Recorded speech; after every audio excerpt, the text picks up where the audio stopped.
아빠 해줄게. 아빠가 해줘.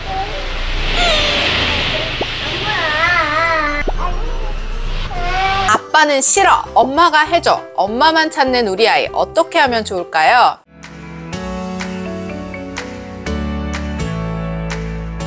네, 안녕하세요. 이민주 육아상담소 이민주입니다. 한 주간 또 잘 지내셨나요?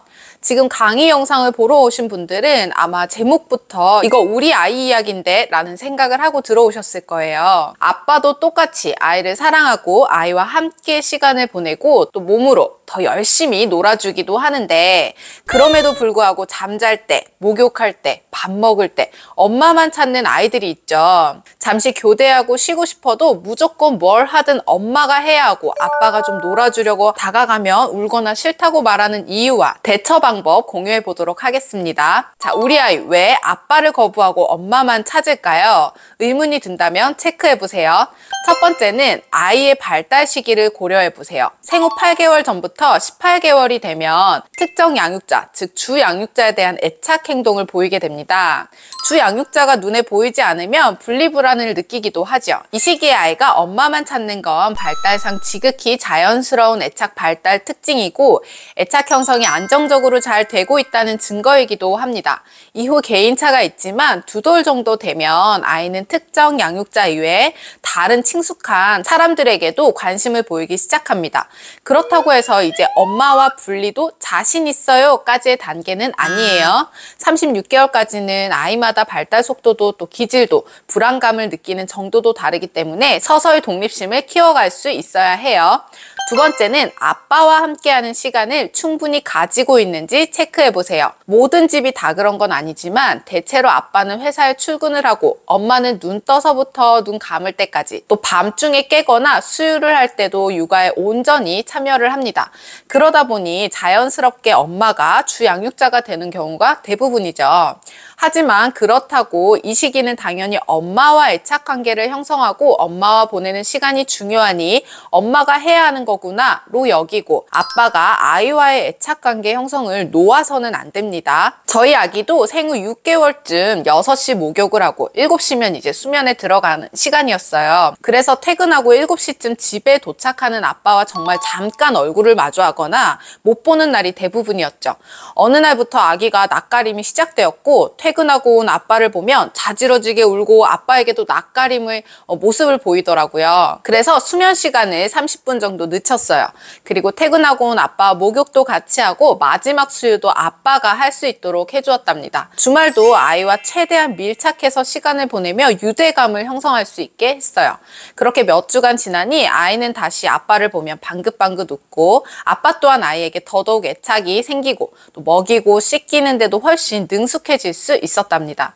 혹시 아빠를 너무 거부한다면 현재 육아 전반에 또는 노릿이 아빠의 비율보다 엄마 참여가 대단히 높은 것은 아닌지, 아빠와 시간을 보내고 있지만 아이가 놀이하는 것을 눈으로만 보고 있는 것은 아닌지도 점검해 보세요. 여기서 말하는 시간을 충분히 가지는 것은 30분, 1시간, 이 단순히 시간의 개념이 아니라 아빠가 아이와 또 아이가 아빠와 충분히 교감을 하고 있는지를 의미합니다. 발달상 자연스럽게 아빠에게 낯가림을 할 수 있지만 최대한 일찍부터 아빠와 유대감을 형성할 수 있도록 해야 아빠 또한 안정감을 느낄 수 있는 대상, 가족 구성원으로 인식할 수 있어요. 더불어 아빠도 아이에 대한 애착을 강하게 느낄 수 있고, 또 아이를 케어하는 능력, 관찰하는 능력, 또 놀아주는 능력도 갖출 수 있어요. 자, 세 번째는 혹시 아빠가 훈육을 담당하고 있는 사람은 아닌지 체크해 보세요. 아이를 키우면서 훈육이 필요한 상황들이 있죠. 그런데 어떤 집은 이 훈육을 하는 담당자가 따로 있는 경우가 있더라고요. 아이를 키우다 보면 엄마의 육아 방식과 아빠의 육아 방식이 다를 수 있어요. 엄마와 아빠의 성향도 다르기 때문에 아이를 대하는 말투나 태도, 반응이 다른 게 어찌 보면 당연한 거죠. 하지만 아이를 키울 때 그 무엇보다 중요한 것은 양육자의 일관성, 양육 환경의 일관성, 이 일관된 태도입니다. 아이가 밥을 먹다가 갑자기 장난을 쳐요. 엄마가 장난치지 말고 밥 먹으라고 이야기를 하지만 아이는 계속해서 장난을 치고 심지어 떼를 쓰기 시작하죠. 그때 아빠가 갑자기 큰 소리를 내며 아이를 훈육해요. 이런 경우가 굉장히 많아요. 마트에 가도 그렇고 외식을 할 때도 그렇고 집에서 놀이를 하거나 또 형제자매가 투닥거릴 때도 이 훈육이 필요한 상황에 출동하는 아빠들이 있어요. 훈육이 필요한 상황에서는 엄마, 아빠 구분 없이 일관성 있게 이루어져야 합니다. 훈육 담당자가 따로 있는 집은 다시 한번 아이를 키우고 있는 이 양육 환경 전반에 대해 점검이 필요해요. 보살펴주고 놀아주는 사람은 엄마, 나를 가르치고 혼내는 사람은 아빠가 되면 아이는 누구에게 애착을 느낄까요? 아이에게 아빠는 혼내는 사람, 무서운 사람, 규칙을 알려주는 사람이 되고 말 거예요.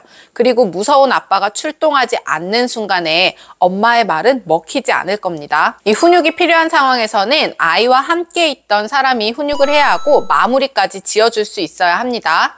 자, 이렇게 세 가지를 점검했다면 아빠와 친해지기 3단계 솔루션 알려드릴게요. 1단계는 아빠와 둘만의 시간 갖기. 이때 엄마가 한 발 물러서 주세요.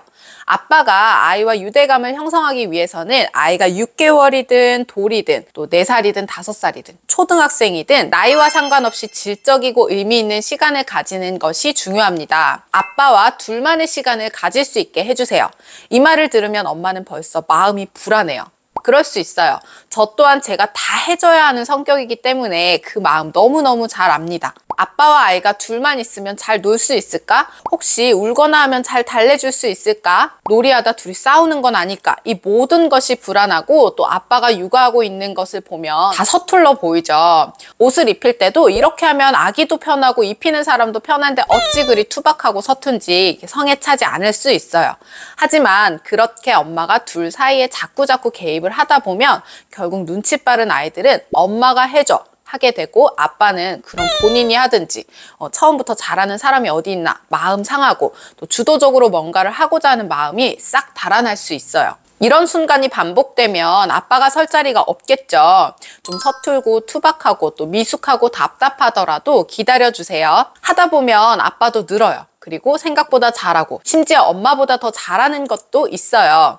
이렇게 아빠와 어느 정도 유대 관계가 형성되고 아이가 아빠에게도 애착을 느끼고 또 자신을 보호해주고 지켜주는 가족 구성원이라고 느끼게 되면 엄마는 잠시 내려놓고 휴식을 해도 좋고 아이가 좀 울더라도 아빠랑 잠깐 놀고 있어. 엄마 잠깐 볼일 보고 올게. 이야기하고서 30분 나갔다 오고 1시간 나갔다 오고 조금씩 점진적으로 분리하는 것도 필요해요. 자, 2단계는 아빠 방식으로 놀아주세요.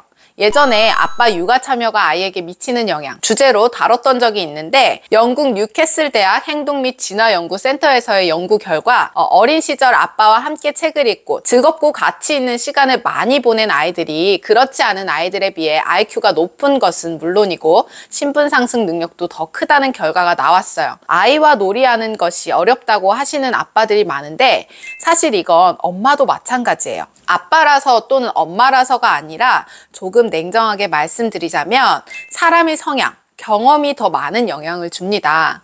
오히려 아빠들이 아이들과 시간을 보낼 때 장난치기, 몸놀이, 그리고 아이들이 흥분할 만한 놀이들, 엄마와 놀이할 때보다 훨씬 더 많이 나타나는 것을 관찰할 수 있어요.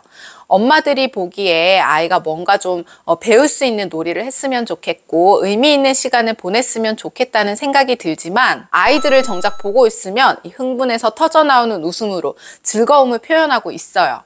아빠와의 단순한 장난, 놀이가 평소 자극이 없던 부분까지도 감각적으로 뇌자극을 주고 이는 아이의 리더십이나 사회성 발달이 긍정적인 영향, 효과를 줄 수 있습니다. 또 엄마가 아닌 아빠와 하는 놀이나 일과 루틴을 만들면 좋아요. 저희 아기는 아빠가 퇴근하고 온 저녁에 아빠와 쓰레기를 버리러 나가는 일, 쓰레기를 버리고 옆에 놀이터에서 미끄럼틀을 3번 타는 것, 또 집 앞에 빵가게 가서 빵을 사오는 일, 그리고 집 안에서 클레이 놀이는 엄마가 아닌 아빠와 하는 놀이로 루틴을 만들었어요.